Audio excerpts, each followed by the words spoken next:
Le cadre éthique du coach vocal d'élite. Qu'est-ce qui différencie un bon technicien d'un coach vocal d'élite? Alors ne soyez pas froissés par le nom, mais moi j'ai cette ambition de former des coachs vocaux au meilleur niveau et donc on va prendre ce raccourci de coach vocal d'élite. C'est quoi la différence du coup entre un bon technicien et un coach en qui les élèves ont une confiance absolue? Eh bien la réponse, elle va peut-être vous surprendre, mais elle ne se trouve pas forcément dans les exercices, non, elle va se trouver dans le cadre. Et dans cette vidéo, on va parler d'un sujet qui est rarement abordé, mais qui est pourtant le plus important de tous dans le cadre du coaching, c'est justement le cadre éthique de votre coaching. On va parler de consentement, on va parler de distance professionnelle et de comment créer un espace de sécurité absolue qui permettra à vos élèves de se transformer. Moi, c'est Antoine, je suis Master Coach Vocal, formateur de coach vocal et je partage toutes les semaines sur cette chaîne des ressources pour aider les professeurs de chant et futurs coachs vocaux. Alors parlons déjà de ce premier sujet, le safe space. L'idée, c'est vraiment que ce cadre éthique, ça ne soit pas une contrainte pour vous parce que souvent, voilà, les gens qui viennent, qui ont un passé artistique me disent « oui, mais le cadre, ça me contraint ». Non, vous allez voir que le cadre, c'est en fait quelque chose qui va vraiment se mettre au profit de la qualité de vos coachings. L'espace sécurisant, ça va nous emmener des élèves engagés. On est d'accord, le chant, c'est une activité où on va s'exposer. Il y a une forme de vulnérabilité. Ce n'est pas si évident comme ça de chanter devant quelqu'un qui va nous observer. Et donc, l'erreur que font beaucoup de professeurs de chant, c'est de négliger cet aspect. Moi, des profs de chant me disent « oui, en même temps, s'il a payé pour un cours, c'est bon. Enfin, voilà, à un moment, il faut qu'il se bouge, quoi. » Ouais, ok, mais sauf que si vous ne travaillez pas à créer un espace de sécurité, vous n'aurez pas forcément les prérequis indispensables à cet espace justement dans lequel cet élève va oser se livrer, oser chanter devant vous. Et ça, c'est un prérequis indispensable. Ça va favoriser l'exploration, ça va favoriser la prise de risque et ça, c'est hautement nécessaire pour que les chanteurs puissent dépasser leurs limites et que vous puissiez les accompagner là-dedans. Deuxième point, le consentement actif. On ne fera jamais quelque chose à un élève sans son accord explicite. Je vous ai expliqué dans une autre vidéo pourquoi je ne touchais pas mes élèves, mais ça va même plus loin que ça. On ne pousse pas un élève dans une zone d'inconfort total sans lui expliquer le pourquoi on va faire ça. On n'envoie pas un élève au casse-pipe sur scène alors qu'on sait qu'il n'est absolument pas prêt, juste pour lui faire plaisir, parce qu'il vous payerait pour ça. Non, chaque exercice, chaque exploration doit être un contrat de confiance qu'on signe ensemble. Alors je ne vous parle pas d'un contrat qu'on signe devant un avocat, d'accord? Je vous parle bien d'un contrat de confiance. On est dans du coaching, c'est un partenariat et on a besoin de pouvoir travailler ensemble en toute confiance. Et la confiance, ça se construit, ça se gagne et ça peut se rompre. Troisième chose, le non-jugement. C'est l'une des clés que j'apprends dans le tout premier module des fondamentaux du coaching à la Vocal Coach Factory. Le jugement n'a pas sa place dans le coaching. D'accord? Du jugement, il y en a assez sur les réseaux sociaux. Je vous mets des likes, je ne vous mets pas de likes. À la télé, je me retourne pas quand tu chantes. Le jugement, il y en a partout. Ça fait partie des comportements humains.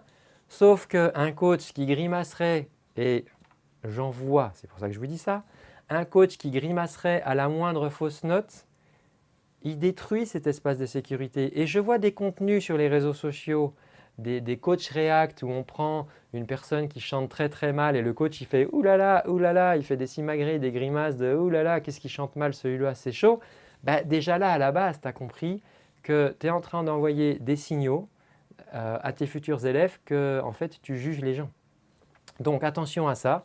Un coach qui grimace à la moindre fausse note, il va détruire cet espace de sécurité et l'élève ne va pas se sentir dans cet espace de sécurité dans lequel il va pouvoir se livrer, s'exprimer. Et je vois des fois des profs qui me disent « oui, mais bon, mes élèves, ils sont chiants en même temps, s'ils viennent prendre un cours, qu'ils n'osent pas chanter, ils ouvrent à peine la bouche. À un moment, il faut savoir ce qu'ils veulent. » Ok, et là je retourne la question, ok, mais est-ce que tu fais ce qu'il faut pour pouvoir accueillir cette crainte qu'ils ont peut-être de chanter devant toi? Deuxième partie de cette vidéo, on va parler de la distance professionnelle. Vous êtes coach vocal ou vous aspirez à devenir coach vocal, pas influenceur et pas gourou. D'accord? On va définir des limites saines de la relation coach-coaché. Donc un coach, ce n'est pas un gourou, c'est un guide, ce n'est pas un sauveur. Un des plus grands pièges pour un coach passionné, c'est de s'impliquer émotionnellement. et de vouloir sauver ses élèves. Je vois tellement de coachs qui payent le prix d'avoir tellement voulu sauver leurs élèves qu'ensuite le bâton se retourne contre eux. Il faut qu'on respecte des limites. Déjà, le coach n'est pas un thérapeute, on est d'accord. Nous ne sommes pas des thérapeutes, nos élèves ne sont pas des patients, ça tombe bien, et ils ne viennent pas pour se faire soigner. Ils viennent pour améliorer leur chant, améliorer leur voix. Alors que le fait d'améliorer leur voix ait un effet thérapeutique chez eux, les aide dans leur développement à se sentir mieux, c'est une chose, d'accord? Mais nous, en tant que coach vocal, nous ne sommes pas thérapeutes, nous sommes là pour les aider à améliorer leur voix. Le coach vocal holistique va intégrer cette dimension psychologique, mais sans faire de la thérapie. C'est-à-dire que tenir compte du fait qu'il y a un aspect psychologique ne veut pas dire que je vais aller agir là-dessus comme pourrait le faire un thérapeute. Et encore une fois, nos coachés ne sont pas des patients. Donc je veux dire, les choses sont assez claires là-dessus, mais ça va être important de respecter cette relation parce que si vous voyez qu'un de vos coachés commence à s'engager là-dedans et que vous le laissez faire, vous êtes en train de casser le cadre éthique professionnel du coach et vous risquez de vous attirer des ennuis ou en tout cas zéro résultat avec cette personne. Autre point, la posture.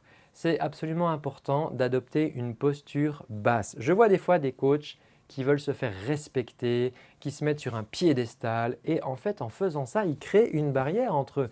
Ils pensent que de se sentir respecté va faire que leurs élèves seront beaucoup plus propices à les suivre. Mais en fait non. Si eux, ils cherchent à se faire respecter, quelque part, ils soumettent leurs élèves et à partir d'un moment où un coaché se sent inférieur ou se sent soumis, il perd son libre arbitre.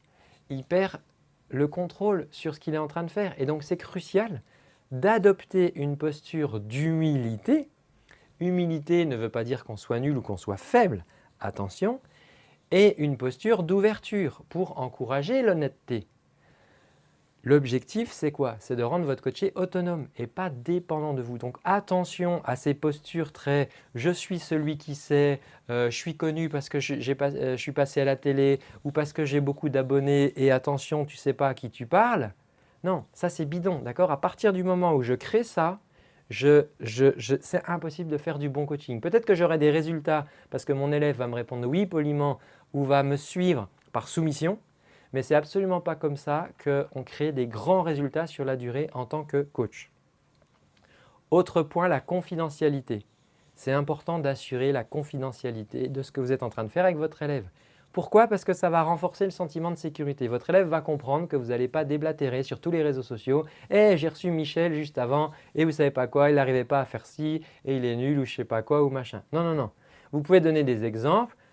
On ne va pas les nommer. Moi, les témoignages que je peux vous partager sur la chaîne YouTube, c'est avec l'accord évidemment des participants, avec leur consentement. On en parlait avant.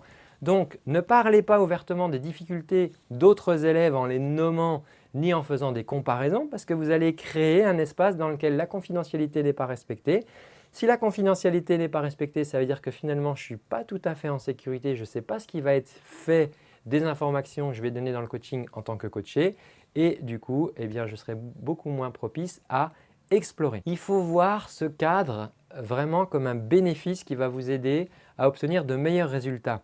L'éthique, pour moi, ce n'est pas une contrainte, c'est un outil de performance. D'accord? À partir du moment où vous fixez ce cadre éthique, vous allez créer des résultats durables chez vos coachés.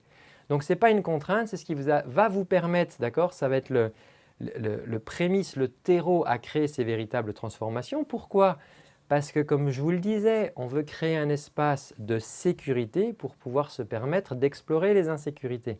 Un élève qui se sent en sécurité, il va oser explorer beaucoup plus ses limites, du coup toucher du doigt les limites beaucoup plus vite et du coup votre intervention, elle sera propice à l'aider à repousser ses limites. Un élève qui va se sentir respecté dans son intégrité et dans ses limites psychologiques, il va s'engager beaucoup plus profondément dans le processus du coaching plutôt de rester en retrait. Un élève qui va vous voir, un coaché qui va vous voir comme un guide professionnel et non comme un copain, le bon pote ou comme un gourou, il vous suivra avec beaucoup plus de méthode et beaucoup plus de respect et de rigueur. Donc en fin de compte, votre éthique, c'est un fabuleux outil pédagogique, sinon peut-être le meilleur. Pourquoi? Parce qu'elle va construire de la confiance. La confiance, c'est le terreau de la progression. Voilà, j'espère que cette vidéo vous a plu. Si cette approche de coaching à la fois holistique, structurée et profondément éthique vous parle, eh bien sachez que c'est le cœur de ce que j'enseigne dans la Vocal Coach Factory. Si vous voulez en savoir plus, je vous invite à télécharger les meilleurs passages de mon livre « Maîtriser l'art du coaching vocal » où justement ces principes vous sont détaillés. Alors pour le récupérer gratuitement, rien de plus simple, vous allez cliquer sur le lien que vous trouverez dans la description ou à la fin de cette vidéo. Vous laissez une adresse mail fiable et vous recevrez dans les prochaines minutes les meilleurs passages de ce livre. Voilà, je vous remercie d'avoir suivi cette vidéo. Je vous donne rendez-vous dans un prochain contenu. À bientôt. Ciao.